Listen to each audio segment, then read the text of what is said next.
los canales de Xochimilco, a pocos minutos de la Ciudad de México, hay una isla escondida cubierta de cientos de muñecas mutiladas que cuelgan de los árboles, y la historia de cómo llegaron ahí es tan triste como aterradora. A solo unos minutos del bullicio de la Ciudad de México, los antiguos canales de Xochimilco esconden un laberinto de agua, lirios y vegetación que parece de otro siglo.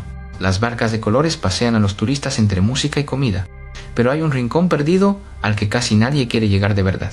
Escondida entre la maleza hay una chinampa, una pequeña isla artificial que ningún visitante logra olvidar jamás en su vida, porque de cada árbol, de cada rama y de cada poste de esa isla cuelgan cientos de muñecas viejas y rotas. Muñecas sin ojos, sin brazos, ennegrecidas por el tiempo y la humedad, que se mecen apenas con el viento del canal. La gente la llama la isla de las muñecas, y te aseguro que no fueron puestas ahí para jugar. Fueron colgadas, una por una, durante casi 50 años, por un solo hombre y por una razón escalofriante. Al acercarse en la barca, lo primero que golpea es el silencio. La música de los canales se apaga y solo queda el crujido de la madera vieja. Su nombre era Julián Santana Barrera, y a mediados del siglo pasado tomó una decisión que cambiaría su vida para siempre. Lo dejó todo atrás. Abandonó a su esposa y a sus hijos, y se fue a vivir completamente solo a esa isla apartada en medio de los canales. Sus pocos vecinos lo recordaban como un hombre callado y muy extraño, que casi no hablaba y que pasaba horas mirando el agua quieta. Cultivaba sus propias verduras y vivía en un silencio casi total, día tras día, año tras año, en mitad de la nada. Nadie a su alrededor imaginaba lo que estaba a punto de despertar dentro de él, una obsesión que duraría medio siglo. Algunos vecinos decían que estaba loco, otros que simplemente había visto demasiado en su soledad. Lo único cierto es que casi nadie se atrevía a remar hasta su isla, ni siquiera a plena luz del día.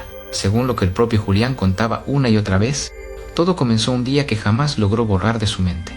Aseguraba que caminando por la orilla había encontrado el cuerpo de una niña ahogada, flotando enredada entre los lirios del canal. No logró salvarla, y según él, aquella imagen tan terrible jamás lo dejó volver a dormir en paz. Pocos días después, una vieja muñeca apareció flotando en el mismo lugar exacto donde decía haberla hallado. Convencido de que era el espíritu de la niña pidiéndole ayuda, la sacó del agua y la colgó de un árbol para honrar su alma. Y es justo aquí donde empieza la parte más inquietante de toda esta historia, porque muchas personas, incluida su propia familia, nunca creyeron que aquella niña hubiera existido realmente. Nunca apareció un nombre, ni un registro, ni un cuerpo. Quizá la vio, quizá la imaginó, nadie lo sabrá con certeza. Él contaba que desde aquella noche escuchaba pasos y lamentos de una niña entre los árboles de la isla. Lo que sí es completamente real es lo que vino después, y es exactamente lo que llena la isla hasta el día de hoy. Julián dedicó el resto de su vida, casi 50 años enteros, a una sola y extraña misión: reunir muñecas sin parar. Las sacaba de la basura, las rescataba flotando en los canales, y a veces las cambiaba por las verduras que él mismo cultivaba. No le importaba en absoluto que estuvieran rotas, sucias o sin cabeza. Para él, cuantas más lograra reunir, mucho mejor. Las colgaba por toda la isla mirando hacia el agua, como guardianas mudas que jamás dejaban de vigilar la orilla. Con el paso de los años llegaron a ser cientos. Una isla entera de ojos de cristal mirando fijamente en todas direcciones. A una de las muñecas la bautizó Agustinita, y los visitantes juran que es la que más los observa al pasar. Con cada muñeca que colgaba, la isla entera se volvía más densa, más extraña, más imposible de olvidar. Con el tiempo, los pocos curiosos que se atrevían a visitarlo empezaron a contar cosas muy difíciles de explicar. Juraban temblando que las muñecas no estaban del todo quietas cuando uno les daba la espalda. Decían que sus cabezas giraban solas, que abrían los ojos al pasar y que por la noche se susurraban cosas entre ellas. El mismo Julián les hablaba con cariño. Aseguraba que la niña venía a jugar con ellas cada vez que caía el sol. Todavía hoy, los turistas dejan muñecas nuevas como ofrenda y piden permiso en voz baja antes de poner un pie en la isla. Pero la ciencia tiene una explicación mucho más sencilla y quizá más perturbadora para todo ese terror. Se llama pareidolia. Nuestro cerebro está literalmente diseñado para ver rostros humanos y adivinar intenciones donde solo hay objetos, rodeados de cientos de caras infantiles en la penumbra. El miedo y la imaginación terminan haciendo todo el trabajo.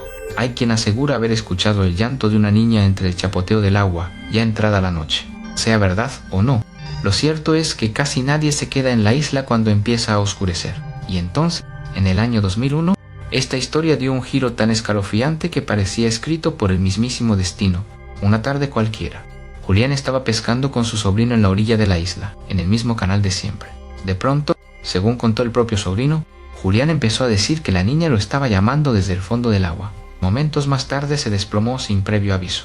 Su cuerpo cayó al canal y murió ahogado en cuestión de segundos. Murió en el mismo punto exacto donde, casi 50 años antes, juraba haber encontrado a la niña ahogada. Para muchos en Xochimilco, la explicación fue tan simple como terrible. La niña, por fin, se lo había llevado con ella. Su sobrino contó que aquella tarde Julián estaba más inquieto que de costumbre, repitiendo el nombre de la niña. Hoy, la Isla de las Muñecas es a la vez uno de los lugares más visitados y más temidos de todo México. Su sobrino la conserva tal como Julián la dejó, y las muñecas siguen colgando ahí, cada año un poco más viejas y descoloridas. Pero detrás de todo el mito y los fantasmas hay algo mucho más humano, y quizá más triste, la historia de un hombre solo, devorado por la culpa, la soledad y una obsesión que nunca jamás pudo soltar. Tal vez nunca existió ninguna niña ahogada. Tal vez solo hubo un hombre roto que necesitaba creer en algo para no quedarse del todo solo. Lo único seguro es que su isla sigue ahí, en silencio, con cientos de ojos de cristal que nunca se cierran del todo. Y quizá esa sea la verdadera lección de esta isla. El dolor, cuando no se suelta a tiempo, también termina por heredarse. Sígueme si quieres resolver el próximo caso.